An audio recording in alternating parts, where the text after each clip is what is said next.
Hey everyone, welcome back to our channel. In today's video, I'll show you guys how to zoom in Filmora mobile. If you want to zoom in your video you are currently editing and want to add small details or remove any details by zooming in, this video is for you. So first, open the Filmora app on your mobile device, then tap or select a video you want to zoom in. After selecting the video, you'll see many options on the bottom.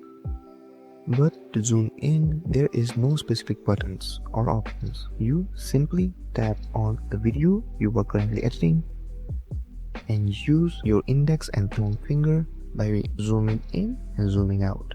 And it is that easy. You can just use your two fingers to zoom in and out in Filmora mobile. It is that easy. If you found this video helpful, don't forget to like, share and subscribe, and comment down below if there is anything else I can help you guys with. Thank you so much for watching, and I'll see you guys next time.